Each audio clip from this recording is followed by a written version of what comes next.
Hello, friends. Welcome to the Little Woman podcast. I'm Niina, and today's guest is Bridger from the Library Ladder YouTube channel. In this episode, Bridger and I will be dissecting and discussing the chapter Literary Lessons from Little Woman. In this chapter, Jill publishes her first book, which does not perform as well as one might expect. We had a really interesting and fun conversation, and I hope you all enjoy it. Chapter 27 Literary Lessons. Fortune suddenly smiled upon Jo and dropped a good luck penny in her path. Not a golden penny exactly, but I doubt if 500,000 would have given more real happiness than did the little sum that gained her in this wise. Every few weeks, she would shut herself up in her room, put on her scribbling suit, and fall into a vortex. As she expressed it, writing away at her novel with all her heart and soul, for till that was finished, she could find no peace. Her scribbling suit consisted of a black pinafore on which she could wipe her pen at will, and a cap of the same material, adorned with a cheerful red bow, into which she bundled her hair when the decks were cleared for action. This cap was a beacon to the inquiring eyes of the family, who during these periods kept their distance, Mary popping in their heads semi-occasionally to ask with interest, "Does genius burn, Jo?" They did not always venture even to ask this question, but took an observation of the cap and judged accordingly. If this expressive article of dress was drawn low upon the forehead, it was a sign that hard work was going on.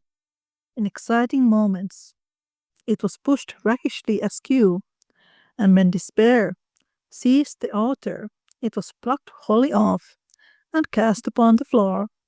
At such times, the intruder silently withdrew, and not until the red bow was seen gaily erect upon the gifted brow did anyone dare address Jo. So there we have a writer in action. I can really identify with her in that couple of paragraphs.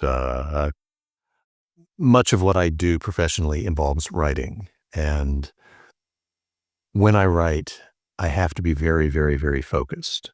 I cannot have distractions. I'm not quite burning in the same way that Jo is burning with intensity, but it is something that requires all of my attention to be able to write the way that I want to write and the way that I know that I can write when I'm really, really focused well. And so I understand that level of intensity and why people might want to steer clear of her during those time periods, because I try to let people know that when I'm writing, please do not interrupt, because it really makes it hard for me to get my work done.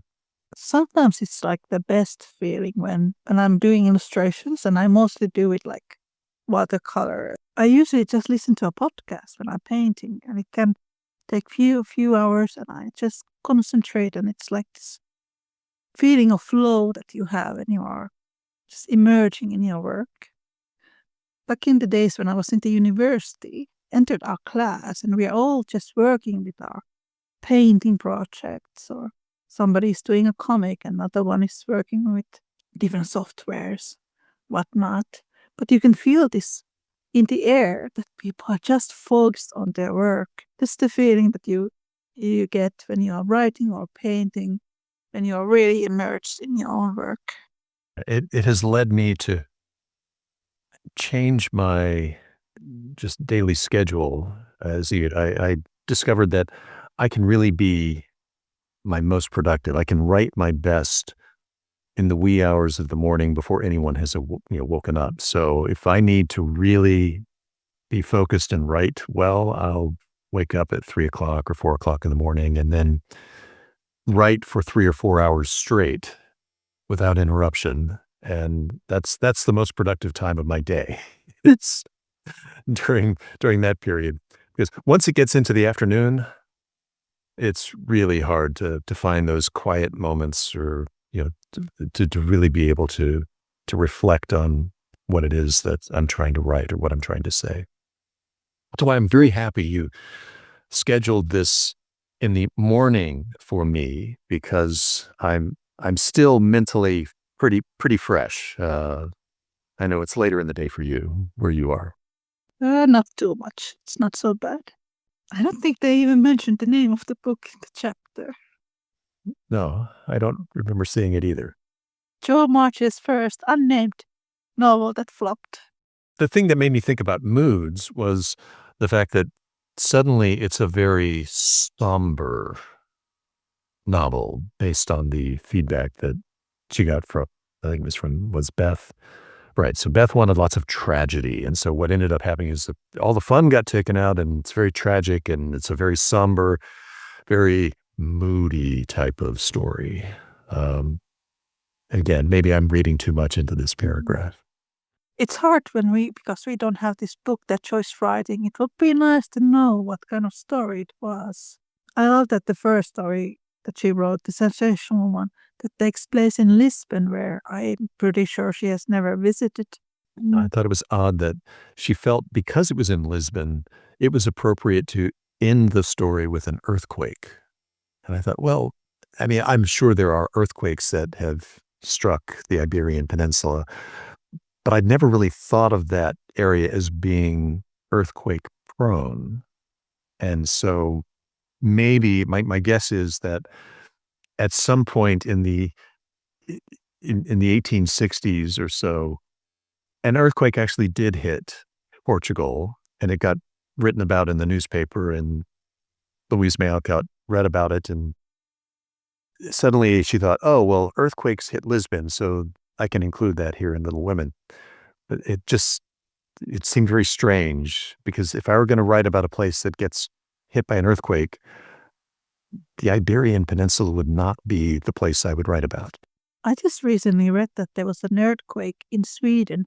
I had never heard that there had been any earthquakes in Scandinavia. So those things happen, but yeah, that was a bit odd. Yeah, it's just the way she wrote it, as if it's natural. It's because it's in Lisbon, I can write about an earthquake. But she had said it near San Francisco in California. That would have made more sense because there are regular earthquakes there. Now, most of them aren't very big, but that's definitely a place that's gets plenty of earthquakes, and there are other parts of the world as well. Of course, Sicily. Yeah, where there's a lot of volcanic activity, for example. So the Sweden one, I actually think, well, maybe if it's still connected to that volcanic plate that connects to Iceland, maybe that's what caused it. I don't know. My geology knowledge is very limited these days. Well, there was an earthquake that actually hit where I live 10 years ago or so. It was a big deal. It was definitely heavy enough to where people could feel it, and it caused some damage to buildings because the buildings where I am located, I mean, nothing is designed to withstand an earthquake because earthquakes don't really happen here. This was a very rare occurrence, and it wasn't a particularly powerful earthquake. I think it was somewhere maybe like a 4 point something maybe on the Richter scale, which is hard enough to feel, but isn't really hard enough to feel like much of anything. And the thing that really frustrated me about it is I've never experienced an earthquake, but I was there and I was literally walking in a store. I was in a big, it's kind of a warehouse store, doing some shopping when the earthquake hit, and I didn't feel it. And as soon as I got back to the car and suddenly the radio was saying, wow, there was an earthquake, and all of, the area where I live, felt it, and there's all this damage in places. And I thought, I didn't feel a thing. And I was just walking there. So I assume it might have been because this store was constructed on a concrete slab that was so dense and might have actually been floating slightly, just the way they constructed it, to float slightly over a bed of gravel that insulated it from the vibrations. And it so frustrated me that I didn't get to experience the earthquake, the one earthquake in like 50 or 100 years to hit where I live. And so I'm obviously not going to be experiencing another earthquake here because it'll be at least another 50 years before the next one hits, I imagine. It's cool. We talked about Fredrik being Joe's first editor. I don't know if you have seen the modern 2018 Little Woman film. I can send you a link to that if you haven't seen, because it's on YouTube. Was it made for television or was it made for theatrical release? I think it was theatrical release, but I think it was only in the US. It's not as well known as many of the other versions. Leah Thompson plays Mommy. Tessar Davenport and Ian Bowen. In that version, Friedrich, he's a university professor, and in the movie is actually Joe's editor, and they are trying to edit her book, and she's writing a fantasy novel in the movie, which turns in the end to be a completely different book. So they've completely changed the time period. And Yeah. It's okay. modern version of Little Woman. I really like that. But in that one, Fredrik is literally Joe's editor. So I thought that was an interesting angle. In the books, of course, he's a teacher of German. But then, like in Germany, he was an actual professor. Joe still has lots of respect for his knowledge. There's this academic paper that I got a few years ago when I started to do the podcast. It was called Jill Marries Goethe, and it was written by this American lady called Megan Arknett. She was doing a study on Louisa May Alcott's German connections. That was really interesting because she does make lots of parallels between Professor Bear and then Goethe and similarities between the two. That sounds fascinating.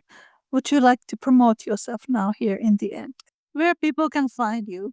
I'm the Library Ladder. It's I can be found on YouTube. I talk about books, forgotten books mostly, or ones that are at risk of being forgotten. They may not be forgotten yet, but they don't get a lot of attention these days. And so my focus is really on trying to make sure that those books aren't forgotten, that they are preserved, placed into context, that the history of genres, people understand where modern works come from, that they're building on works from the past in the same way that Louisa May Alcott built her works on ones that she encountered. And then other writers then learn from her experience and learn from Little Women and her other works, and in some cases copied, in other cases just were inspired by them. And, there's that evolution of different genres I love talking about on my channel. So I do a fair amount of that.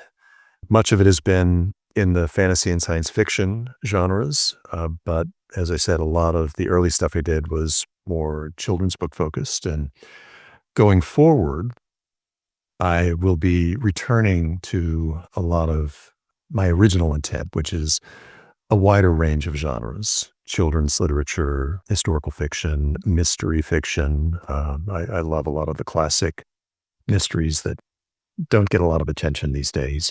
You ask people to name a classic mystery author, and they can probably name Agatha Christie, but they ask them, okay, well, name another one or another two or three, and then it really starts getting difficult. And so I hope I can start drawing attention to more of those as well in the coming months later this year. That's great about having a YouTube channel, because then you can expand to different areas of expertise. Yeah, well, I don't really consider myself an expert. I'm more of an enthusiast. I'm fascinated by books and by literary history and just by history in general. So I've always been a lifelong student. I like learning these things, but professionally, I'm not a professor of literature. I'm not a professor. I'm not a historian. I'm not those things professionally. Like, I'm not either. yeah, I'm an enthusiast, but a very committed and passionate enthusiast about a lot of these topics. Well, I really enjoyed my time getting to narrate a little bit of a book was also fun. It was a lot of fun to have you here. Thank you. Yeah, thank you. The definitive history of children's literature, starting with the early 19th century. So it doesn't go all the way back, I guess, but it really focuses on starting around 1800 up through the 1950s at the time that she published it. And it's a quite thorough look at children's literature. I have a copy of it and I haven't read the whole thing because it's quite long, quite dense, but I have satisfied my curiosity on many occasions by diving into it to read about particular authors or particular books to help me, in some cases, prioritize which authors and which titles should I collect, to preserve.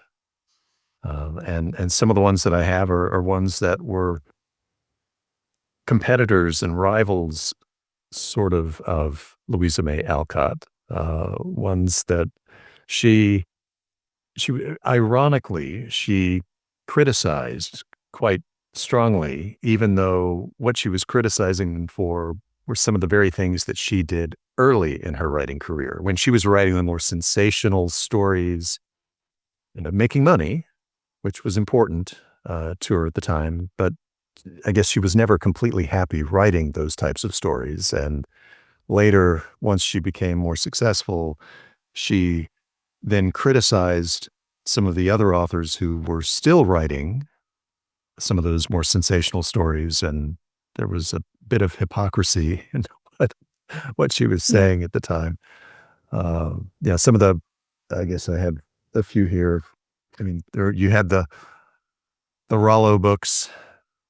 I don't know if you know who Rollo was. He was one of the early boy protagonists from the Mm. early to mid 1800s. Then there was Oliver Optic, and this is who she actually got into a feud with. Oliver Optic, some, Oh, I love the cover.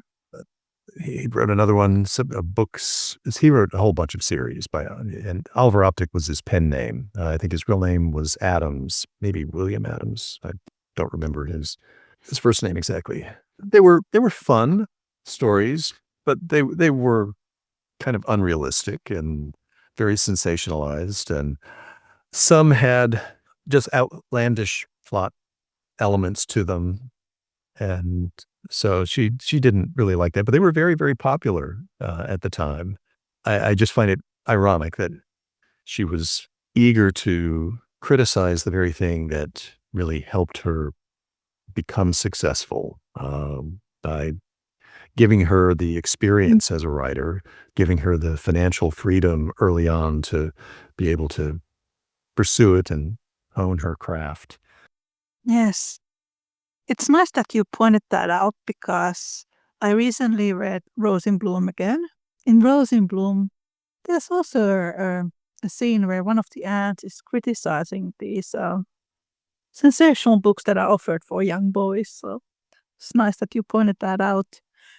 I think Louisa might have been a little traumatized by her experience when she wrote sensationalism. Frank Leslie, the editor of the newspaper where she was working back then, I read descriptions about him, and people say that he was very flamboyant and lived very lavish lifestyle, and it was the start of a yellow press in America. In chapter Friend in Little Woman, which is not the one that we are going to cover today, but that's the one where Joe starts to work for the sensational magazine. I just reread that again, and basically the editor says that, oh, we are going to hire you, but then in his mind he calls Joe a hack, and that Joe is only hired because the last person who was working for him, the woman writer, she stopped. She quit because she wasn't paid enough, and then Joe is basically paid less than the average pay of the time payment. I wonder if experience itself was somehow traumatic to her. I thought that was interesting. That would certainly explain why she would have such strong views about sensationalism later on. She didn't like Frank Leslie, and even in this chapter that we are going to talk today, Jo calls sensational stories trash.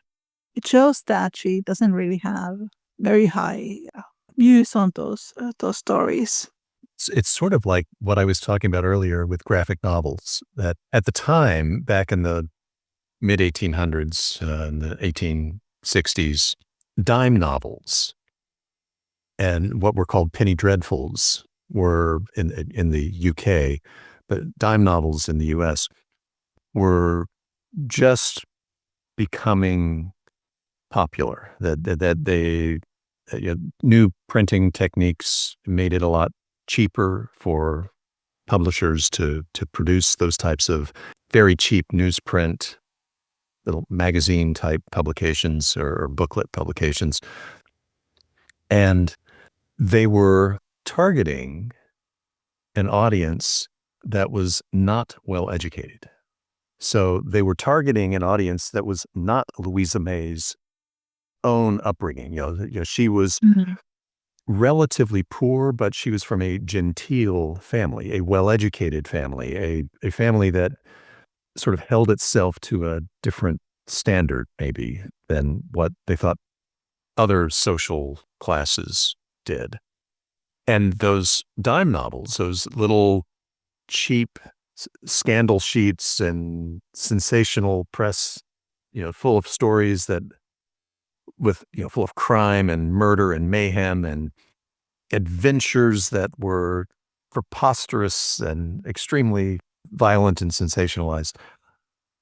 Those were really aimed at the lower middle class, people who were literate. So they needed to have some level of education, but not all. In many cases, those dime novels were read aloud. So the one or two members of the family who could read would then read those stories aloud to all of the other members of the family who could not read. And so the actual readership of those was significantly larger than what their actual print runs were because of that reading aloud component to the reading. And many of those stories had protagonists who were themselves from the lower middle class or even poorer strata of society, people who were really struggling and they were finding ways to overcome whatever obstacles were in their path and find success or discover a treasure or fight fantastic battles against savages somewhere in the world. You had a lot of that type of heroic striving on the part of people from kind of lesser means.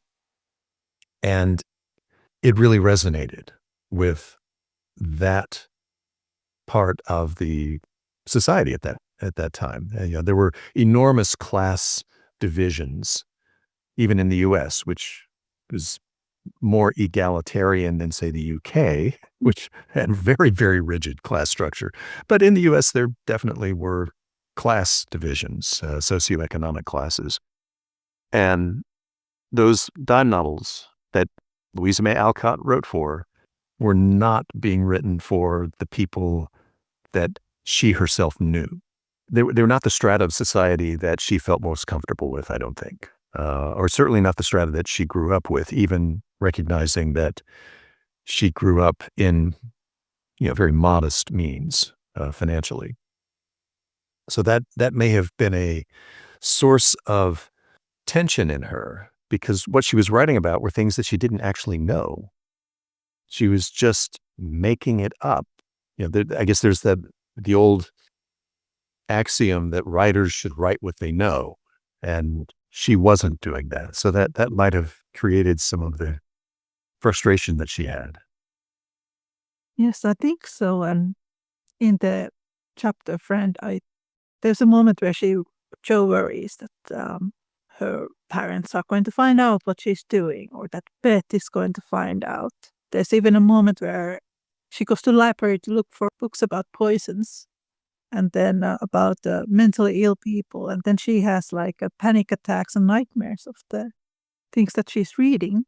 I do get frustrated sometimes when people, then they start like, it's great feminist thing for Joe to write sensational stories. I'm like, I don't think so. But back then, people did what they had to do because they were very poor.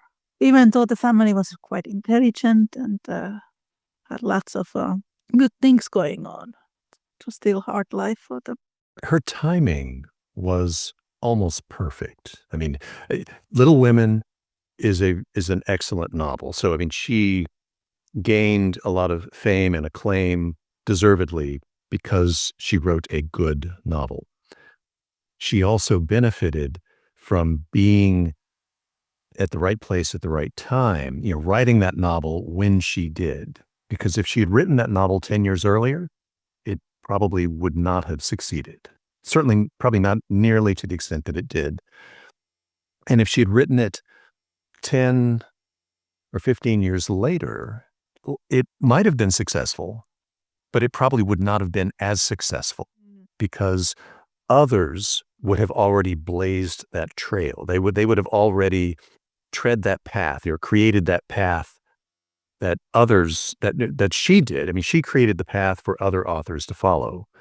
Authors like Lucretia Hale with the Peterkin Papers, or a few years after Alcott published Little Women, there was another series of books called The Five Little Peppers and How They Grew.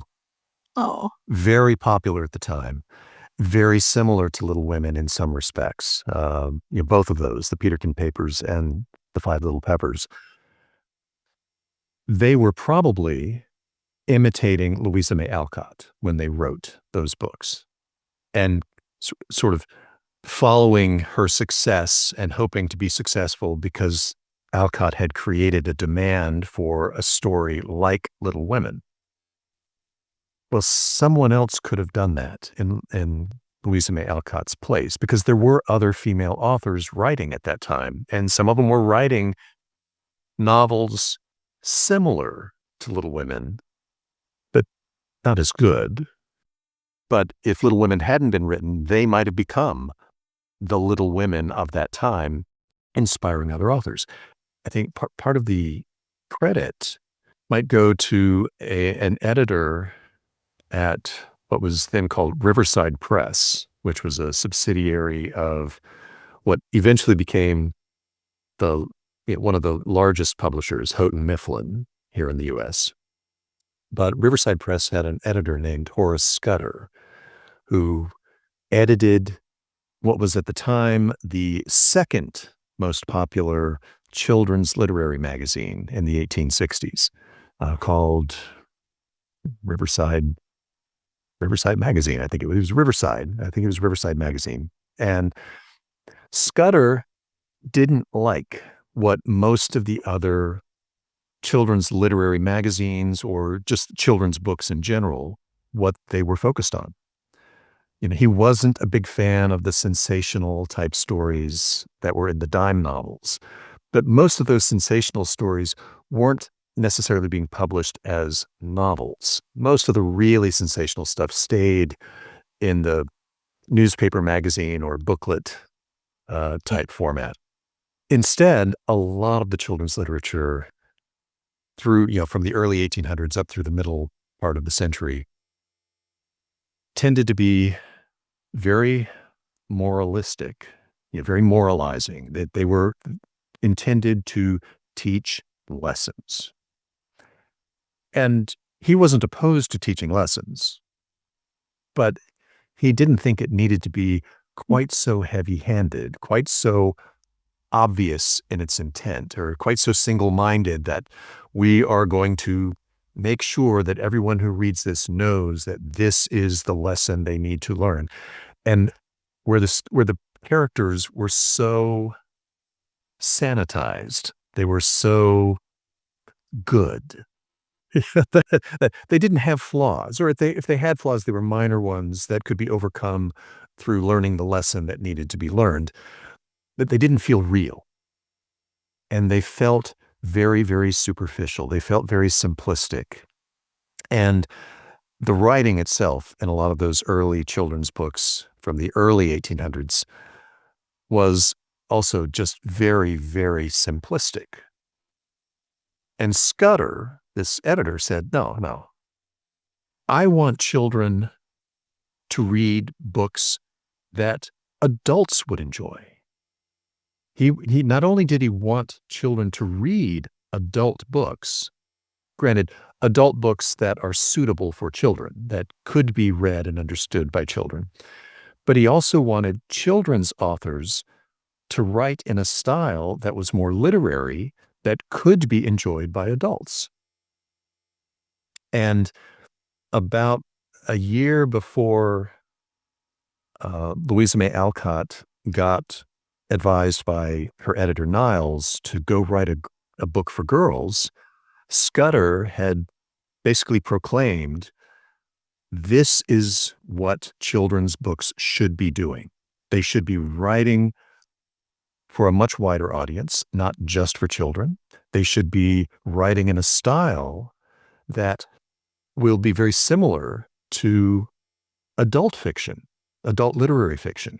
And basically when Niles gave Alcott that advice, that's what he wanted her to do, because that's the direction that the industry was moving. And Scudder was very well respected at that time. I mean, as I said, he was the editor of the second most popular children's magazine. And he went on later to become a very senior person in Houghton Mifflin. He edited the Atlantic Monthly magazine. He was highly regarded. So he was very much a trendsetter in telling other publishers what they should be doing, and they were following his lead. So the fact that Scudder did this about a year before Louisa May Alcott decided on her own editor's advice to write Little Women was, I think, very much a result of that influence from that children's editor. And that's the direction that children's publishing took from that point on, was less of that moralizing, simplistic type of storytelling and more focus on stories for all ages. It was Scudder basically who got people to recognize that a lot of the early adventure novels of James Fenimore Cooper, The Last of the Mohicans, and some of the other books that he wrote, the Leatherstocking Tales in the early 1800s, that he wrote for adults, could be enjoyed by children. And he was one of the ones who was pushing schools and other publishers to don't just publish them for adults. He got Robert Louis Stevenson and Sir Walter Scott and some of those other classic authors to be viewed as authors for all ages. And now today, most of those authors are thought of as children's book authors. Ivanhoe is thought of as a children's book, which it was never written as a children's book. But because of that period of time in the 1860s and 1870s, when a few very influential editors, children's books editors, were trying to push more literary fiction on children, that's what ended up happening, is those books for adults became children's books. And Alcott, I think, like I said, was in the right place at the right time and wrote the right book that just struck a real chord, because up to that point, there really hadn't been very many books for girls. There were some, but most of the children's books had more of a boy slant to them. They were written mainly for boys, because boys tended to be educated more often than girls were. I mean, just the market was bigger for boy fiction than it was for girl fiction. And Alcott also helped change that by helping to create a larger market for fiction geared toward girls, even though I don't know that she was writing exclusively for girls. I mean, I read it as a kid, but I think it was probably marketed primarily to girls for most of its history. when Little Women was published, it was read by both men and women and girls and boys, even though it was mainly marketed for girls. Then I think Little Men was more aimed for boys, even though there were a lot of girls who also enjoyed reading that. Right. I don't think Louisa had particular gender audience in mind. I think you're right. Yeah. Yeah. I think you are fourth or fifth man I know who has read Little Woman. My old graphic design teacher, he had read Little Woman, and he had also 4 daughters, and he used to read them for his kids. And he also had read Anne of Green Gables and Emily of the New Moon. Then I know a few Finnish book bloggers who have also read Little Woman series and who are also men. I hope I'm not too much of an outlier. I hope there are many more. I think there are. Maybe they are too shy to say it. It's a fun novel. It's a little old-fashioned in some respects. The writing style is a little wordier than what we probably are more accustomed to today, but it isn't too dense or too wordy. I mean, it's still very, very, very readable today. It's just a little bit different from what I think a lot of readers might be accustomed to now. Yes, I always find new things when I read Little Woman. With my own personal research, I thought it was quite interesting. There's been like 2 Finnish book series that were inspired by Little Woman, one from the 1920s and another one from the 70s. I think it was very popular in Finland when it was published or translated into Finnish. But I think nowadays most people only know it through the films. I like to read these books really as a kind of historical fiction. Yeah. Now, even though they were not necessarily being written as historical fiction at the time they were written, because they were contemporary fiction at that time.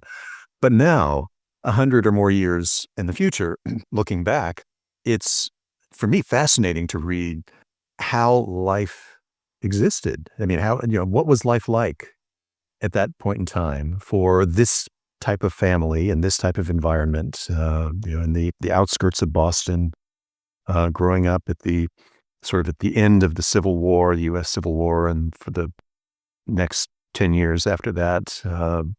How accurate is it?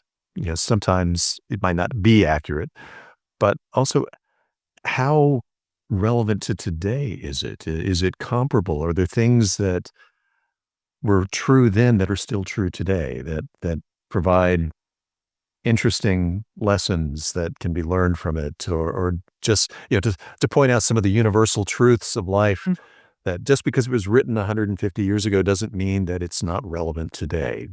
Or just learning the history. For me, I love historical fiction. I always try to learn things as much as I can from historical fiction, always keeping in mind that it is fiction, so it's probably not completely reliable from a factual standpoint. But some authors really do a nice job of doing their research, really learning about the time period that they're writing about and trying to make it as accurate as they can, even though it is still fiction. And that's the kind of historical fiction that I really enjoy the most, are the ones where I feel like I'm actually learning something from it. And I think Little Women is a book like that, because it's a real slice of life of a family from that time period. And clearly it feels more real because elements of it were autobiographical. I mean, Alcott was writing about things that happened in her own life and feelings that she had as a teenager or as a young adult growing up. Now, which parts of it were her and which parts of it were fiction, I don't know. I know some things probably, but you I'm sure know far more than I do about what are the actual historically factual, the autobiographical parts, and which parts are fictitious. But even the fictitious parts, I think, are grounded in reality that she lived, what life was like in Massachusetts at that time. I get frustrated when I hear people say, yeah, but it's old-fashioned. I don't want to read something old-fashioned. And I go, but you enjoy historical fiction, don't you? And they say, well, yes, I love historical fiction. I say, well, think of this as historical fiction. It's not that different. I do really like that in Little Woman because there are a lot of things that I can resonate with. Like there are things that happens to the sisters that are things that have happened to me. And it's funny when you talked about the historical fiction, I had people as my guest. One who wrote a book about 19th century cooking and Little Woman. And another one who is going to be guest this season is an expert in 19th century clothing and does cosplays as Joe March. People have all these ways to bring the 19th century, the love for the history, to their current lives. There's an element of escapism that people who are maybe a little frustrated with the modern world find things to enjoy when life was maybe a little bit simpler, although in some respects a little harder back in the 19th century, but also simpler could be a good word to use that I used before. I am not immune to that pull. Yeah. And who of us doesn't have sisters or you wish to have a nice mother, a character from Little Woman that they resonate with? A shy sister or an artistic sister or a person they know. Yeah, one of my guests said that reading Little Woman is like meeting an old friend. She had been reading it since she was like 6 years old. I thought that was a lovely way to say it. And who would not want a mother like Marmee? Yes. Marmee is such an idealized parental figure without seeming like Too a much. caricature or too much, right? I mean, she feels real, but at the same time, she always knows the right thing to say at the right time, the right way. She's the voice of reason. Her advice is invariably good advice, even when they don't take it sometimes. They don't follow her advice, but it's always right. But without being preachy, without being overbearing, without being strict. She's like this perfect mother figure. And I can see how many, many readers would really identify with wanting to be a part of a family unit like that. When I was a child, I thought Mommy was a little too idealized. But now, when I have read the book again as an adult, I see that she's actually very, very human. She talks about her own struggles with her temper, her difficulties when Joe was a child. That was something I picked up last time reading. Yeah, she's idealized, but she's also very realistic. Exactly. Yes. Today we are going to read the chapter Literary Lessons, where Jo publishes her first novel. And I have my very much traveled 150-year Penguin version of Little Woman, 150-year edition. A 145-year-old edition. This is from 1880, but this is the second edition, I believe, illustrated edition by Roberts Brothers, her publisher, that it's illustrated. I think it might actually have the original illustrations that Alcott's sister May did for the first edition. I believe it has those in it, but I was looking through it going, I don't see the artist credit here, but I believe it's the same artwork in there. I never really made the connection between May and Amy quite as directly because it's an anagram. May, rearrange the letters, spells Amy. It's very clearly May, her sister, was Amy. I just never made that connection before. Better late than never. Yeah. Oh, I can show you my. This is Finnish Little Woman from 1949, but it's pretty beaten up.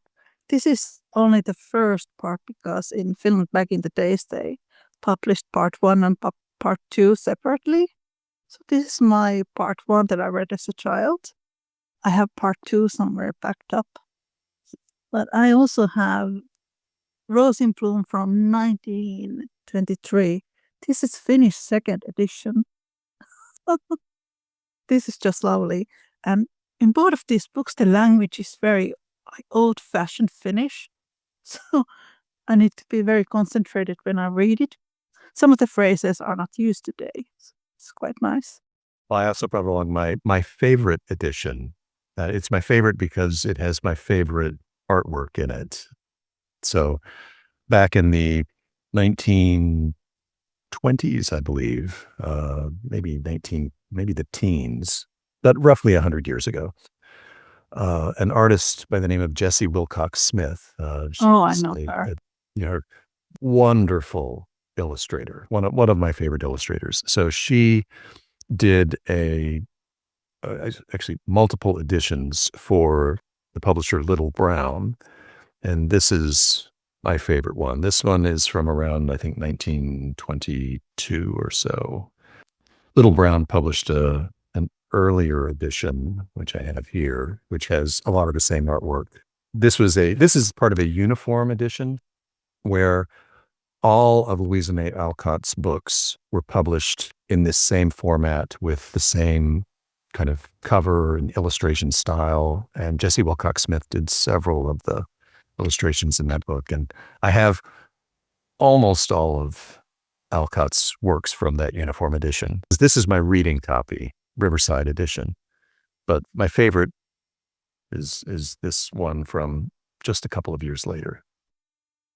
But her illustrations are like perfect for the novel. She was an excellent illustrator. Chapter 27, Literary Lessons. Fortune suddenly smiled upon Jo and dropped a good luck penny in her path. Not a golden penny exactly, but I doubt if 500,000 would have given more real happiness than did the little sum that gained her in this wise. Every few weeks, she would shut herself up in her room, put on her scribbling suit, and fall into a vortex. As she expressed it, writing away at her novel with all her heart and soul, for till that was finished, she could find no peace. Her scribbling suit consisted of a black pinafore on which she could wipe her pen at will, and a cap of the same material, adorned with a cheerful red bow, into which she bundled her hair when the decks were cleared for action. This cap was a beacon to the inquiring eyes of the family, who during these periods kept their distance, Mary popping in their heads semi-occasionally, to ask with interest, "Does genius burn, Jo?" They did not always venture even to ask this question, but took an observation of the cap and judged accordingly. If this expressive article of dress was drawn low upon the forehead, it was a sign that hard work was going on. In exciting moments, it was pushed rakishly askew, and when despair seized the author, it was plucked wholly off and cast upon the floor. At such times, the intruder silently withdrew, and not until the red bow was seen gaily erect upon the gifted brow did anyone dare address Jo. So there we have a writer in action. I can really identify with her in that couple of paragraphs. Much of what I do professionally involves writing. And when I write, I have to be very, very, very focused. I cannot have distractions. I'm not quite burning in the same way that Jo is burning with intensity, but it is something that requires all of my attention to be able to write the way that I want to write and the way that I know that I can write when I'm really, really focused well. And so I understand that level of intensity and why people might want to steer clear of her during those time periods, because I try to let people know that when I'm writing, please do not interrupt, because it really makes it hard for me to get my work done. Sometimes it's like the best feeling when I'm doing illustrations, and I mostly do it like watercolor. I usually just listen to a podcast when I'm painting, and it can take few hours, and I just concentrate, and it's like this feeling of flow that you have when you are just emerging in your work. Back in the days when I was in the university, entered our class, and we are all just working with our painting projects, or somebody is doing a comic, another one is working with different softwares, whatnot. But you can feel this in the air that people are just focused on their work. This is the feeling that you get when you are writing or painting, when you are really immersed in your own work. It has led me to change my just daily schedule. I discovered that I can really be my most productive. I can write my best in the wee hours of the morning before anyone has woken up. So if I need to really be focused and write well, I'll wake up at 3 o'clock or 4 o'clock in the morning and then write for 3 or 4 hours straight without interruption. And that's the most productive time of my day. It's during that period, because once it gets into the afternoon, it's really hard to find those quiet moments, or to really be able to reflect on what it is that I'm trying to write or what I'm trying to say. That's why I'm very happy you scheduled this in the morning for me, because I'm still mentally pretty fresh. I know it's later in the day for you where you are. Not too much. It's not so bad. She did not think herself a genius by any means, but when the writing fit came on, she gave herself up to it with entire abandon and led a blissful life, unconscious of want, care, or bad weather, while she sat safe and happy in an imaginary world, full of friends, almost as real and dear to her as any in the flesh. Sleep forsook her eyes, meals stood untasted, day and night were all too short to enjoy the happiness which blessed her only at such times, and made these hours worth living, even if they bore no other fruit. The divine afflatus usually lasted a week or two, and then she emerged from her vortex, hungry, sleepy, cross, or despondent. She was just recovering from one of these attacks when she was prevailed upon to escort Miss Crocker to a lecture, and in return for her virtue was rewarded with a new idea. It was a people's course, the lecture on the pyramids, and Joe rather wondered at the choice of such a subject for such an audience, but took it for granted that some great social evil would be remedied, or some great want supplied, by unfolding the glories of the pharaohs to an audience whose thoughts were busy with the price of coal and flour, and whose lives were spent in trying to solve harder riddles than that of the Sphinx.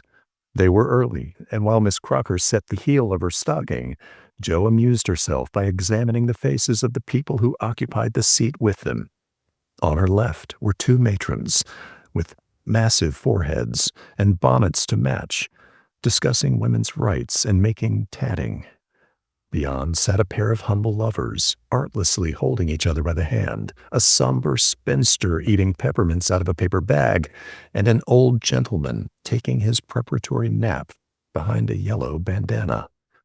On her right, her only neighbor was a studious-looking lad absorbed in a newspaper.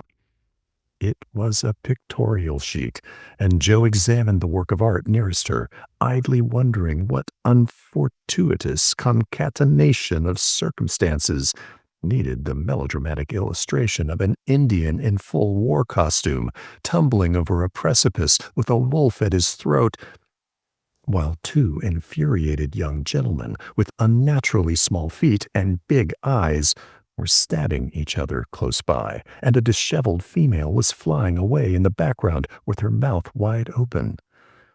Pausing to turn a page, the lad saw her looking, and, with a boyish good nature, offered half his paper, saying bluntly, "Want to read it?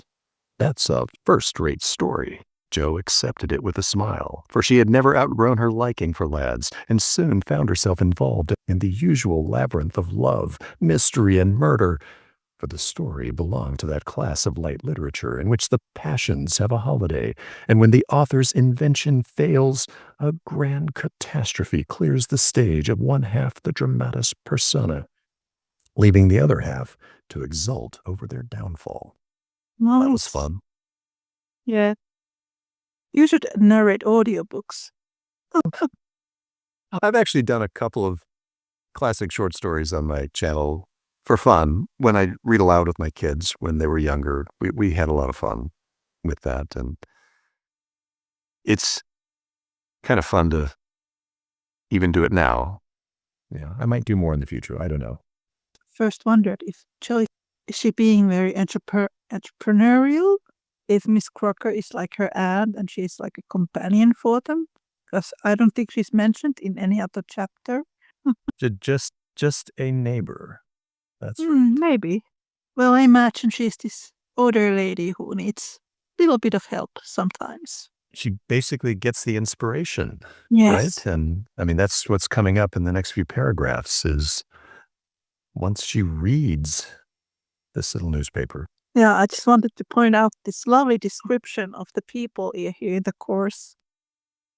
Beyond sat a pair of humble lovers artlessly holding each other by hand, and sombre spinster eating peppermints out of a paper bag, and an old gentleman taking his preparatory nap behind yellow bandana. Just love this description of these folks. She was very observant and Yes. captured just the essential aspect of those characters. She didn't really need to describe what they were wearing in great detail. She just needed to capture, okay, this is what makes them significant. And she does it in just a few words. And I love some of her phrasing when she starts describing the dime novel. You know, wondering what unfortuitous concatenation of circumstances needed the melodramatic illustration, and then just going on to describe not just the sensational part of, you know, the violence that's happening in the picture, but also pointing out the flaws in the artwork, that the characters have feet that are too small and eyes that are too big, and which actually is true for a lot of those, you know, that the artwork in a lot of those, it was not high quality artwork. It was because these were really, really cheap publications. So it's just funny that she doesn't come right out and say that it's bad art, but the way she describes it makes you kind of wonder, is this really good? Probably not. It's a little sneaky. Yep. Prime, isn't it? Asked the boy as her eye went down to the last paragraph of her portion. I guess you and I could do most as well as that if we tried, returned Joe, amused at his admiration of the trash. I should think I was a pretty lucky chap if I could. She makes a good living out of such stories, they say, and he pointed to the name of Mrs. S.L.A.N.G. Northberry under the title of the tale. Do you know her? Asked Joe, with sudden interest. No, but I read all her pieces, and I know a fellow that works in the office where this paper is printed. Do you say she makes a good living out of stories like this?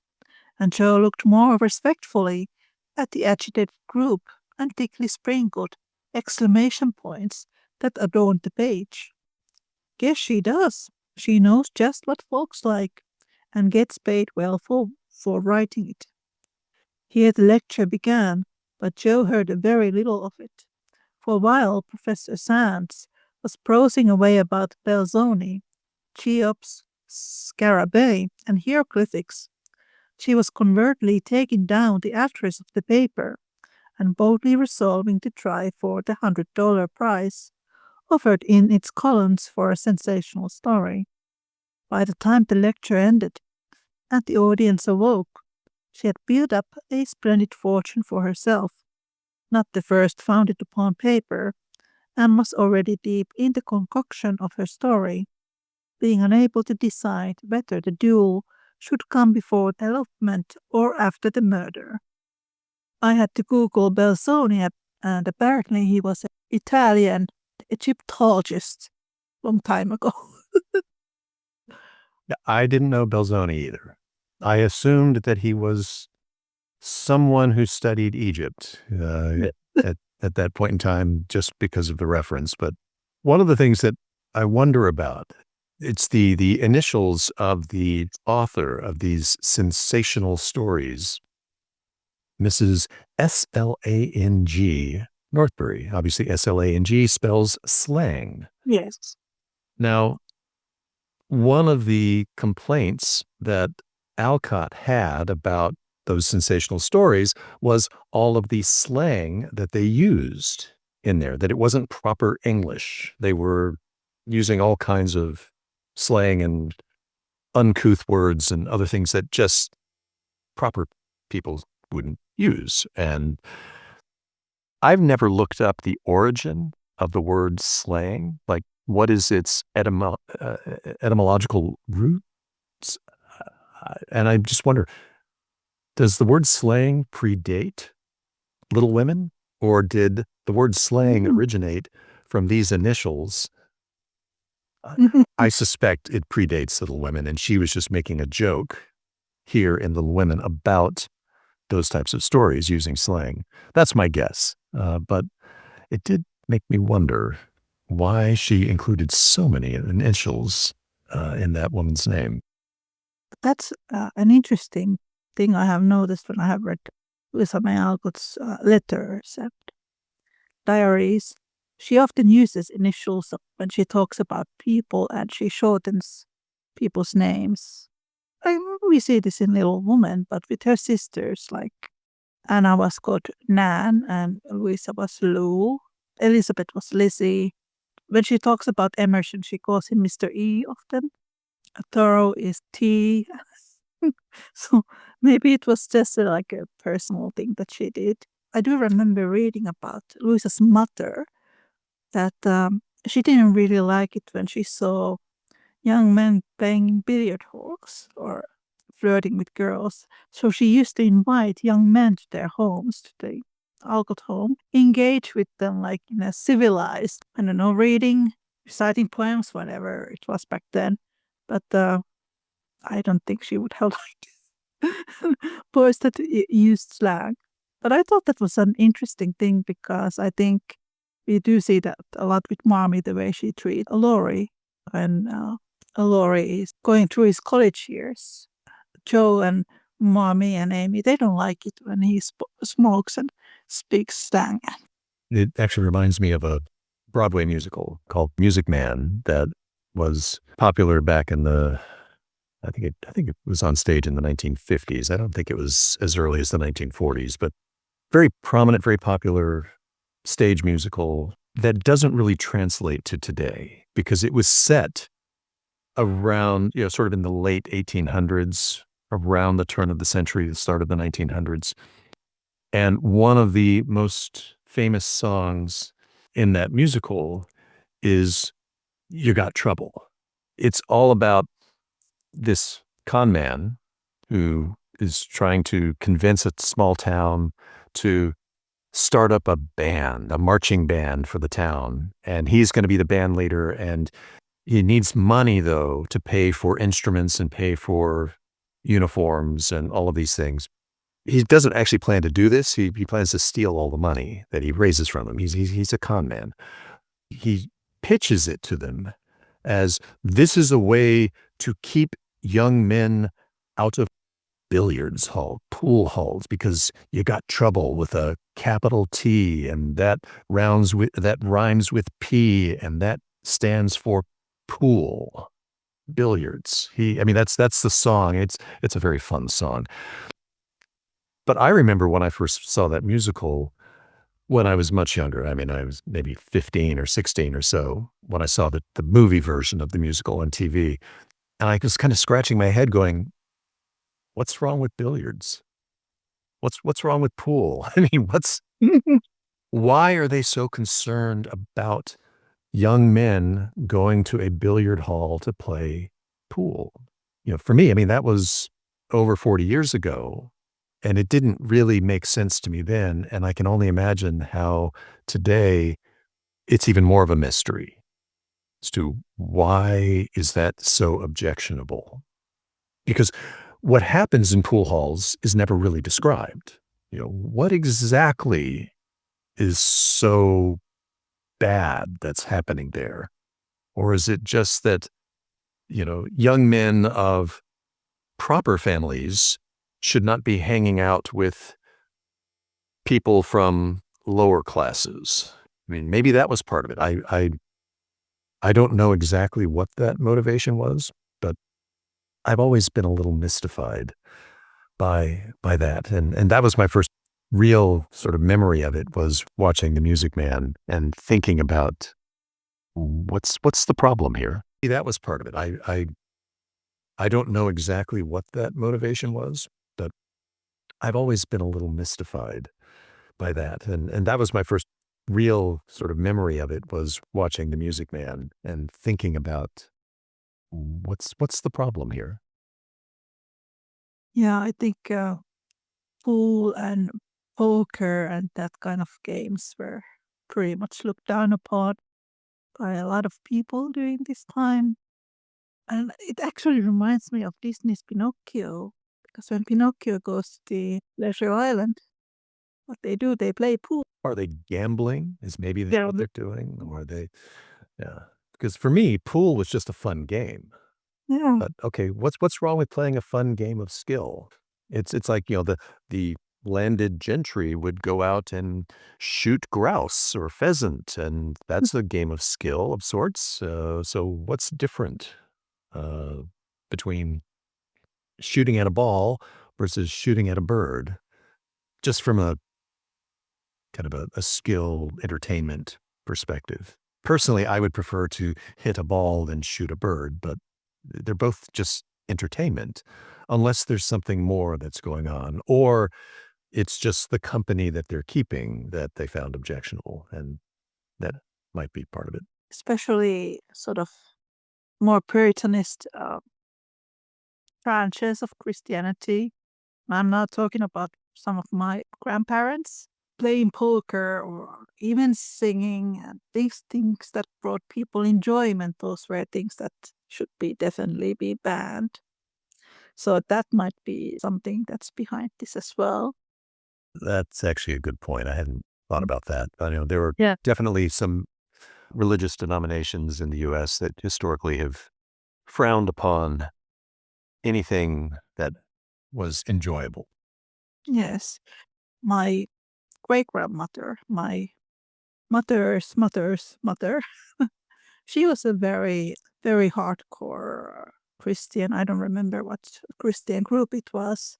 We have quite a many sort of pietist Christian groups in Finland back in the days. Her husband, my great grandfather, he was a musician. He played accordion. He used to play that until he got married. His wife didn't want music to the house because it was sinful. So my grandfather, he didn't play for what 30 years, and then he found the accordion from the attic, and he started to play. And the wife said that you can only play it in the attic. You cannot play it anywhere else in the house. So he started to play again in the attic, and then in the village. And then people started to ask him to the different events. So he started to play at weddings, parties, and dances. But the wife never liked that. My great grandfather, he lived to be 105 years old. He was one of the oldest men in Finland at one point. He passed away in 2002. He actually became so famous playing accordion that when there were like accordion championships, he was one of the judges and in the guest panel. The wife never wanted any music to the house because it was sinful. Well, I'm glad I did not grow up in that environment. In any way disparaging religion, I'm glad that I was exposed to the things that I was exposed to, like music and dancing and billiards. I did not go to pool halls. But I did enjoy the occasional opportunities I had to play pool on pool tables that maybe a friend might have had in their basement. She said nothing of her plan at home, but fell to work next day, much to the disquiet of her mother, who always looked a little anxious when genius took to burning. Jo had never tried this style before, contenting herself with very mild romances for the spread eagle. Her theatrical experience and miscellaneous reading were of service now, for they gave her some idea of dramatic effect and supplied plot, language, and costumes. Her story was as full of desperation and despair as her limited acquaintance with those uncomfortable emotions enabled her to make it. And, having located it in Lisbon, she wound up with an earthquake as a striking and appropriate denouement. The manuscript was privately dispatched, accompanied by a note, modestly saying that if the tale didn't get the prize, which the writer hardly dared expect, she would be very glad to receive any sum it might be considered worth. 6 weeks is a long time to wait, and a still longer time for a girl to keep a secret. But Jo did both, and was just beginning to give up all hope of ever seeing her manuscript again, when a letter arrived which almost took her breath away. For on opening it, a check for $100 fell into her lap. For a minute, she stared at it as if there had been a snake.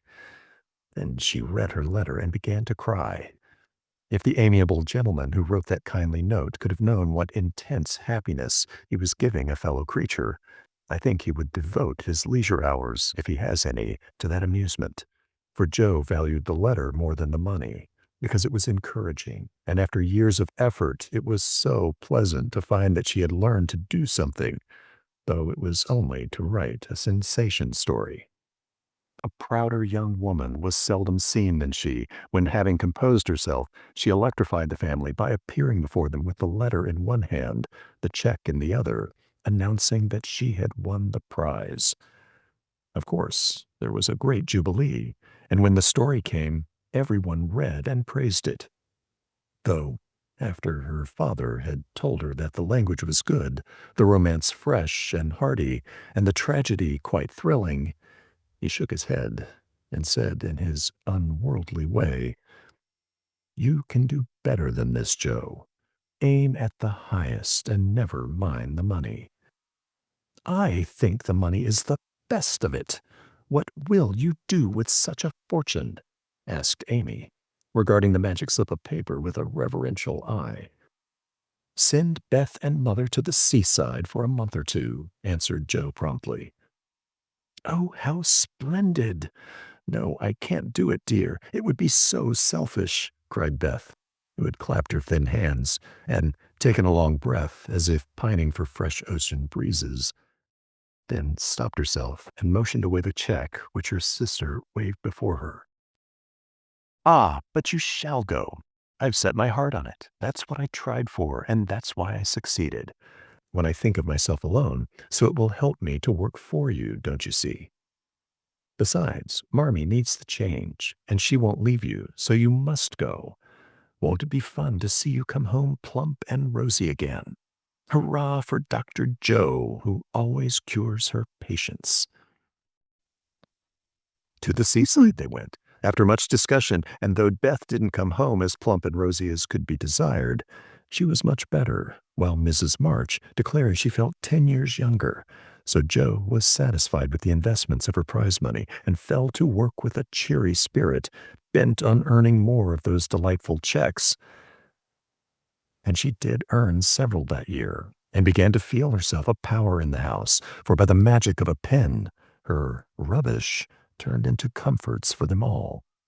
The Duke's daughter paid the butcher's bill, a phantom hand put down a new carpet, and the curse of the Coventrys proved the blessing of the Marches in the way of groceries and gowns. $100 was quite a lot of money back then. I'm sure that was quite amazing Yeah. for her.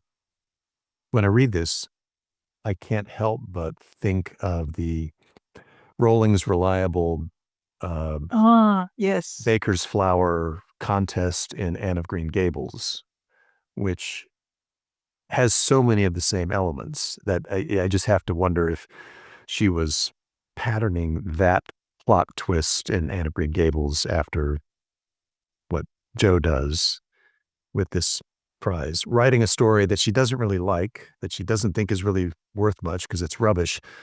But hey, it got attention, it got published, and it got her money that she needed. But it's also, at the same time, was a source of frustration going forward. It was funny in Anne of Green Gables because Anne felt that everyone who read the story, they missed the point completely what she was trying to say.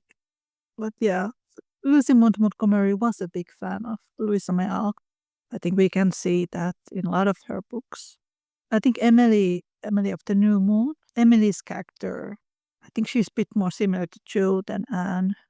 There's this certain similar like fire burning when they are writing. Probably something that Lucy Maud Montgomery saw in herself. I mean, this is one of those scenes that, she wins the money, she sends her mom and Beth off to the seashore for a month of rest and relaxation. This is one of those scenes where Greta Gerwig in her film adaptation makes so much more of it, because here in the book, it's all of about 2 sentences. And in the film, it gets expanded into not just Marmee and Beth going to the shore, but everybody going to the shore. And I think even Laurie is there at the shore. And I mean, it becomes this big thing that takes up 5 minutes of the movie, maybe, or maybe longer.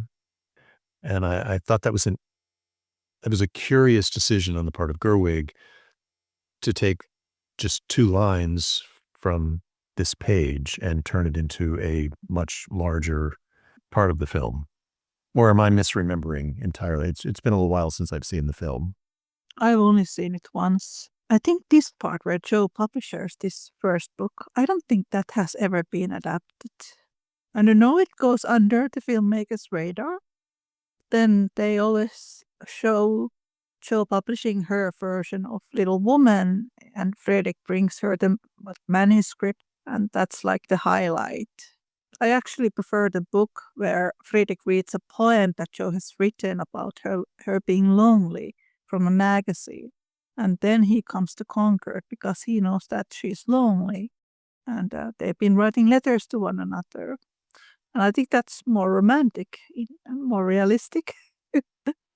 Yeah, I think the films, they want to have like a big ending scene. So that's why they have the book publishing in the end. And it's Jo's big victory. But how realistic is that the person's first book is going to be a huge success unless if you are J.K. Rowling? Most people don't have that. But Louisa May Alcott's loneliness, there's actually a poem that I read. There was a poem that Louisa May Alcott wrote about her own loneliness. And then there's a version of that in Little Woman in the end, in the Under the Umbrella chapter. That's the poem that Fredrik reads. But even that is based on reality because it's based on this poem that Louisa May Alcott wrote about her own loneliness. And it's really sad. I have read these quotes where she envies her sisters' marriages and that they have children. And I've been doing this podcast, I've come to the conclusion that Little Woman is more of a wish fulfillment about her life, the way she wanted it to go. Especially in her later life, there are these quotes in her journals where she writes about the hardships that she has come through, that in her next life, things are going to be better. I see this a lot with a lot of writers, 19th century female writers. That's a very good point. The wish fulfillment aspect of it. I mean, the idealized home life, even though it's not perfect in Little Women. I mean, there is hardship that they're facing, but it's still, she smooths a lot of the rough edges off of her own life to make it much nicer for the March family and for readers. I mean, I guess, for example, her treatment of her dad would be an example. Yeah. Mr. March is not exactly the same as her dad. I mean, I think she had a good relationship with her dad. She appreciated her real father. I guess her father wasn't as successful as maybe she would have liked him to have been. She incorporated many of his philosophies. I mean, his philosophies as an educator Mm.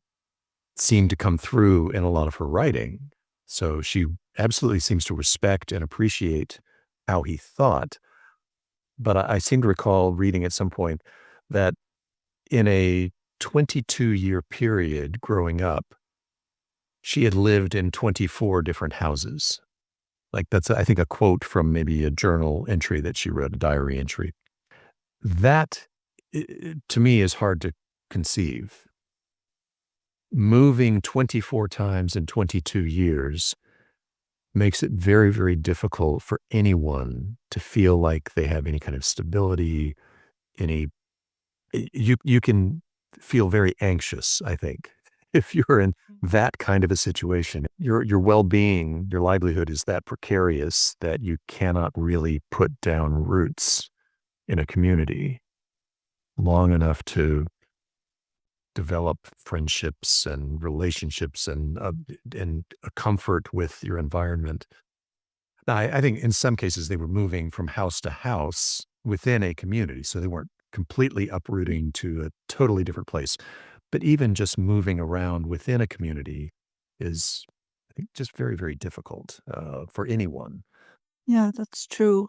Bronson Alcott, he was very conflicting character even during his lifetime. I have read quite a bit that a lot of people consider him to be somewhat a narcissistic personality. It's probably true if he was a preacher. And I think anytime when you gather a flock around you, you might build up that kind of tendencies. But I have a theory that Joe's father in Little Woman might actually be based on Emerson on some level, because I do remember reading, I think it was from Louisa, that she saw Emerson as her second father. Maybe Emerson is actually Joe's father, parts of it at least. I think he gave Louisa the attention that she didn't get from her actual father. That movie actually reminds me of Little House in the Prairie, because I read that Laura Ingalls' father, he had a great wanderlust and they moved all the time, which is something that you can see in the Little House in the Prairie books. How traumatizing is that for a child? Wealth is certainly a most desirable thing, but poverty has its sunny side. And one of the sweet uses of adversity is the genuine satisfaction which comes from hardy work of head and hand, and the inspiration of necessity. We all have the wise, beautiful, and useful blessings of the world. Joe enjoyed the taste of this satisfaction, and ceased to envy richer girls, taking great comfort in the knowledge that she could supply her own wants and need ask no one for a penny. Little notice was taken of her stories, but they found a market, and encouraged by this fact, she resolved to make a bold stroke for fame and fortune. Having copied her novel for the fourth time, read it to all her confidential friends, submitted it with fear and trembling to three publishers. She at last disposed of it, on condition that she would cut it down one third and omit all the parts which she particularly admired. Now I must either bundle it back into my tin kitchen to mold, pay for printing it myself, or chop it up and get what I can for it. Fame is a very good thing to have in the house, but cash is more convenient. So I wish to take the sense of the meeting on this important subject, said Joe, calling a family council. Don't spoil your book, my girl, for there is more in it than you know, and the idea is well worked out. Let it wait and ripen, was her father's advice, and he practiced as he preached, having waited patiently 30 years for fruit of his own to ripen, and being in no haste to gather it. Even now, when it was sweet and mellow, it seems to me that Joe will profit more by making the trial than by waiting, said Miss March. Criticism is the best test of such work, for it will show her both unsuspected merits and faults, and help her to do better next time. We are too partial But the praise and blame of outsiders will prove useful, even if she gets but little money. Yes, said Jo, knitting her brows. That's just it. I've been fussing over the thing so long, I really don't know whether it's good, bad, or indifferent. It will be a great help to have a cool, impartial person to look at it and tell me what they think of it. I would leave out a word of it. You spoil it if you do, for the interest of the story is more in the minds than in the actions of the people, and it will be all muddle if you don't explain as you go, said Meg, who firmly believed that this book was the most remarkable novel ever written. So this is where the family starts giving her lots of advice what to write. Yeah, it's the problem with authors, I guess, is when you pass your work off to an editor, even if it's not necessarily the publisher's editor, maybe you have you hire someone to do a initial run through, or you have, beta readers to proofread your novel or give you feedback on the story, whether they think it works or not, before you actually submit it to a publisher. I can see how that could be very, very frustrating if you're getting advice that's conflicting. I've encountered similar situations. I don't write fiction. What I write professionally is work that is strictly nonfiction, strictly, explaining things or advising or doing other things like that. But often I've had to circulate something I've written to others for review before actually finalizing it and sending it on to wherever it's supposed to go. And it's very frustrating when one person is telling you one thing and another person is telling you the exact opposite. That and which advice do you take? And because you can't take both of them, because if you take both of them, it won't. It just doesn't work. And it seems as if Jo is getting herself into that kind of a situation. Yes. Jo, she doesn't have any kind of formal training in writing. She doesn't have no one, look at her or an actual teacher or another writer. But I actually think this part where she says that it will be a great help to have a cool, impartial person to look at it. I think this is a big foreshadowing for Professor in the later chapters because he becomes that first That's right. quote editor. That's Yeah. that's a great point because her family is not impartial. Mm, yes. I mean, her And family even is very partial. yes, because they like her and they all have their own taste. They don't want to hurt her feelings either, so they might not be as candid. They might not tell her how badly she might have made a mistake. I mean, how, there might be parts that they really think are bad, but they're not going to say it in that way. They're going to say, well, this could be tightened up a little bit. Maybe this character could be adjusted a little bit, even though what they really want to say is, I hate that character. It doesn't fit with the story. You need to get rid of them completely. But they won't say that. She's family and they don't want to hurt her feelings. That would be my guess. But the idea of foreshadowing that you mentioned, I think is exactly right. That makes perfect sense. Yeah, and we talked a little bit about Goethe being one of the models for the professor. Here, Joe is writing like Stress and Thunder Tales. Those were things that Goethe, he started writing the Stress and Thunder Tales. He started the whole trend in the 18th century Germany back in the days. It all comes together eventually. Oh, Louisa May Alcott, when she was a child, she started to read stories from Goethe. A lot of these early books that she read from Goethe, they all have these elements that we can find from Little Woman. There are the story about the triangle, quote unquote triangle, Joe, Amy, Laurie, Amy, Joe, Amy, Friedrich, Laurie. Those can all be found from Goethe's books. The whole section of Joe rejecting Laurie, that can be found from Wilhelm Meister. That was a really eye-opening thing for me when I started to read Goethe, and I found all these little woman tropes there. But Mr. Allen says, leave out the explanations, make it brief and dramatic, and let the characters tell the story, interrupted Joe, turning to the publisher's note.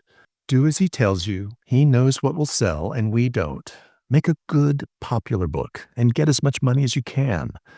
By and by, when you've got a name, you can afford to digress and have philosophical and metaphysical people in your novel, said Amy, who took a strictly practical view of the subject. Well, said Joe, laughing, if my people are philosophical and metaphysical, it isn't my fault, for I know nothing about such things except what I hear my father say sometimes. If I've got some of his wise ideas jumbled up with my romance, so much the better for me. Now, Beth, what do you say? I should so like to see it printed soon, was all Beth said, and smiled in saying it. But there was an unconscious emphasis on the last word, and a wistful look in the eyes that never lost their childlike candor, which chilled Joe's heart for a minute with a foreboding fear, and decided her to make her little venture soon. So, with Spartan firmness, the young authoress laid her firstborn on her table and chopped it up as ruthlessly as any ogre. In the hope of pleasing everyone, she took everyone's advice, and like the old man and the donkey in the fable, suited nobody. Her father liked the metaphysical streak which had unconsciously got into it, so that was allowed to remain, though she had her doubts about it. Her mother thought that there was a trifle too much description. Out, therefore, it nearly all came, and with it many necessary links in the story. Meg admired the tragedy, so Joe piled up the agony to suit her, while Amy objected to the fun, and with the best intentions in life, Joe quenched the sprightly scenes which relieved the somber character of the story.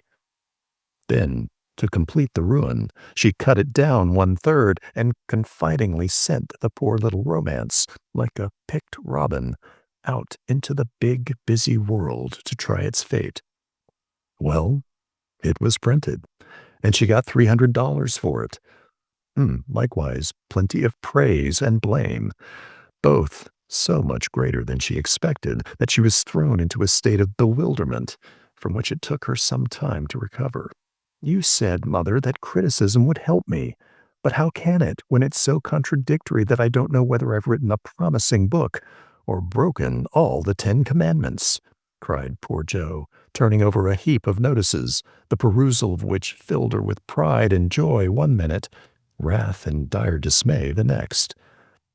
This man says, an exquisite book, full of truth, beauty, and earnestness. All is sweet, pure, and healthy, continued the perplexed authoress. The next, the theory of the book is bad, full of morbid fancies, spiritualistic ideas, and unnatural characters. Now, as I had no theory of any kind, don't believe in spiritualism, and copied my characters from life, I don't see how this critic can be right. Another says, it's one of the best American novels which has appeared for years. I know better than that.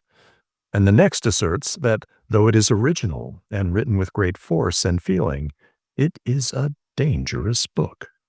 'Tisn't.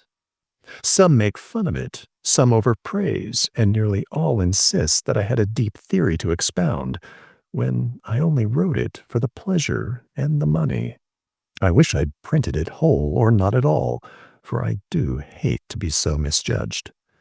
Their family and friends administered comfort and commendation liberally, yet it was a hard time for sensitive, high-spirited Joe, who meant so well, and had apparently done so ill.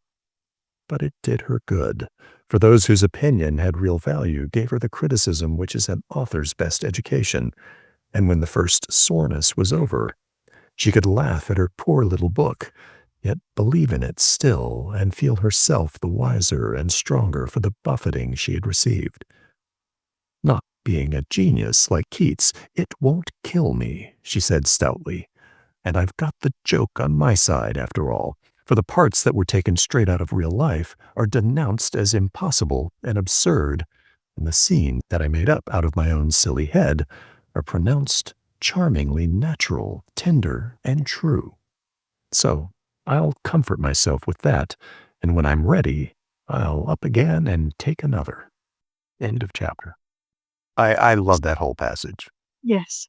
That is just so much fun how she describes the very conflicting response and just sort of the portrayal of book critics in general, where the critics are projecting onto another person's work, in this case, Jo March's work, their own perceptions, their own biases. They're filtering the work through their own way of thinking, their worldview, or what significance they want to put or don't want to put onto a particular piece of literature that has no relationship whatsoever to the author's intent. It's all being filtered through the critic. And so this description of what critics do, I also find very insightful. And how realistic is that still today? And it can make writing even a little intimidating when you are afraid of the critics. Do you think that this passage is directly drawn from Alcott's own experience with her own first novel called Moods, I think, that had also, I think, a mixed reaction critically, and that she basically rewrote parts of it to satisfy the feedback that she got from her editor and ultimately was never happy with it? And is that what she's essentially recreating here? I think at least some of it comes from that. I think Moods was her favorite book that she had written, like from her own line of work. If that book is the one that gets mixed criticism or is a flop, I think that's going to hurt you the most if it's your favorite. I haven't read Moods yet. It's on my list. But I do know that the love interest in it is based on Henry David Thoreau. I know that the main character has like a Jo March type of mood changes, and that's why it's called Moods. It's interesting. And this part where she talks about shopping the book, and I don't think they even mentioned the name of the book in the chapter. No, I don't remember seeing it either. Jo March's first unnamed novel that flopped. But I love this Well, the thing that made me think about Moods was the fact that suddenly it's a very somber novel based on the feedback that she got from, I think it was Beth. Right. So Beth wanted lots of tragedy. And so what ended up happening is that all the fun got taken out, and it's very tragic, and it's a very somber, very moody type of story. Again, maybe I'm reading too much into this paragraph. It's hard because we don't have this book that Joy's writing. It would be nice to know what kind of story it was. I love that the first story that she wrote, the sensational one, that takes place in Lisbon, where I'm pretty sure she has never visited.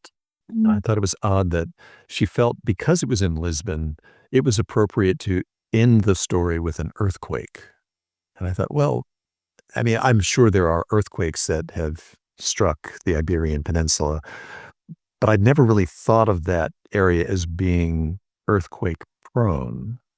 And so maybe my guess is that at some point in the 1860s or so, an earthquake actually did hit Portugal, and it got written about in the newspaper, and Louisa May Alcott read about it, and suddenly she thought, oh, well, earthquakes hit Lisbon, so I can include that here in Little Women. It seemed very strange, because if I were going to write about a place that gets hit by an earthquake, the Iberian Peninsula would not be the place I would write about.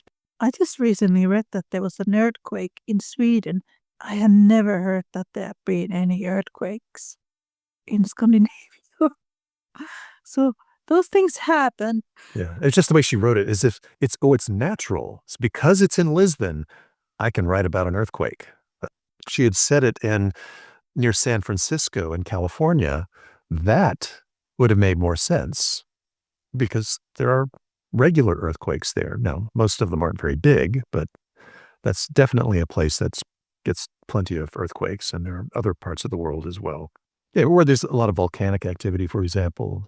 So the Sweden one, I actually think, well, maybe if it's still connected to that volcanic Yeah.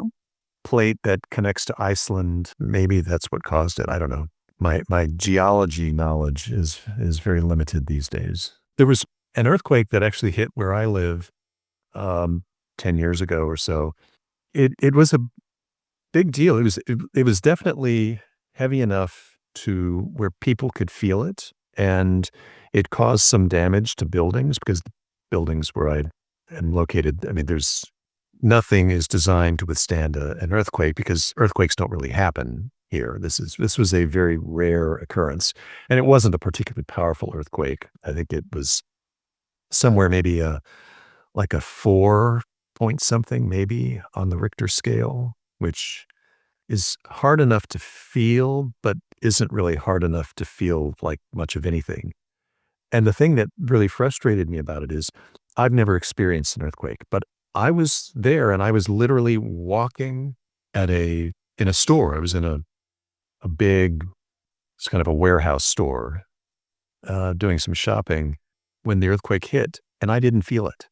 And as soon as I got back to the car and suddenly the radio was saying, wow, there was an earthquake, and all of, the area where I live, felt it, and there's all this damage in places.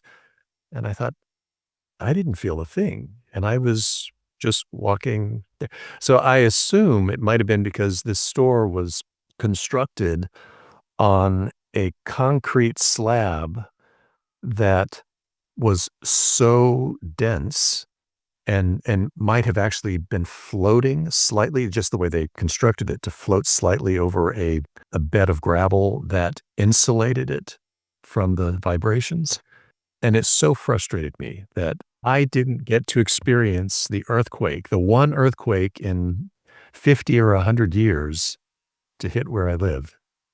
And so I'm obviously not going to be experiencing another earthquake here because it'll be at least another 50 years before the next one hits, I imagine. It's cool. We talked about Fredrik being Joe's first editor. I don't know if you have seen the modern 2018 Little Woman film. I can send you a link to that if you haven't seen, because it's on YouTube. Was it made for television or was it made for theatrical release? Because I think it was theatrical release, but I think it was only in the US or something. It's not as well known as many of the other versions. Leah Thompson plays Mommy, Tessar Davenport, and Ian Bowen. In that version, Fredrik in the movie is actually Joe's editor, and they are trying to edit her book, and she's writing a fantasy novel in the movie, which turns in the end to be a completely different book.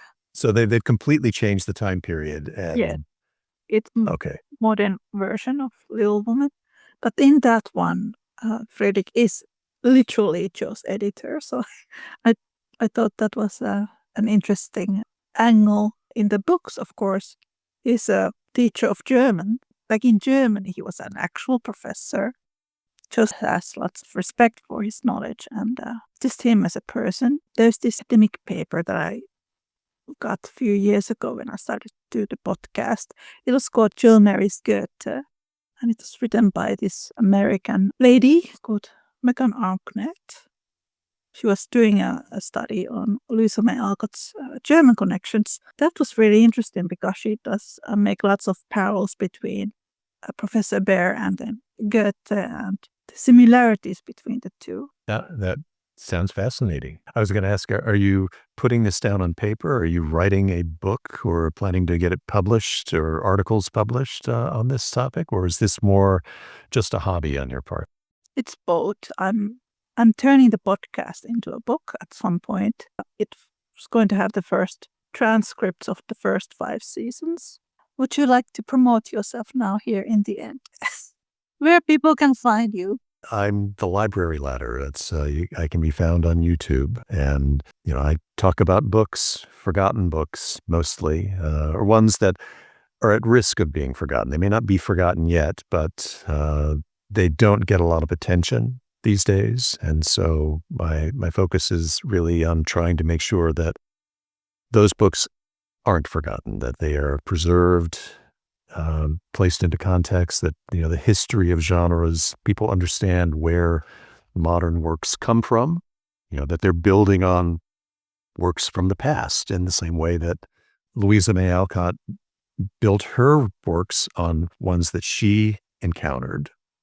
And then other writers then learn from her experience and learn from Little Women and her other works, and in some cases copied, in other cases just were inspired by them. And, there's that evolution of different genres I love talking about on my channel. So I do a fair amount of that. Much of it has been in the fantasy and science fiction genres, but as I said, a lot of the early stuff I did was more children's book focused. And going forward, I will be returning to a lot of my original intent, which is a wider range of genres: children's literature, historical fiction, mystery fiction. I love a lot of the classic mysteries that don't get a lot of attention these days. You ask people to name a classic mystery author, and they can probably name Agatha Christie, but they ask them, okay, well, name another one, or another two or three, and then it really starts getting difficult. And so I hope I can start drawing attention to more of those as well in the coming months later this year. Yeah, that's great about having a YouTube channel, because then you can expand to different areas of expertise. Yeah, well, I don't really consider myself an expert. I'm more of an enthusiast. I'm fascinated by books and by literary history and just by history in general. So I've always been a lifelong student. I like learning these things, but I'm not a professor of literature. I'm not a profession. I'm not a historian. I'm not those things professionally. I'm an enthusiast, but a very committed and passionate enthusiast about a lot of these topics. Yeah, Well, I have it really enjoyed my time was here a lot of fun. conversing with you. Getting to narrate a little bit of a book was also fun. It was a lot of fun to have you here. Well, thank you. Yeah, thank you.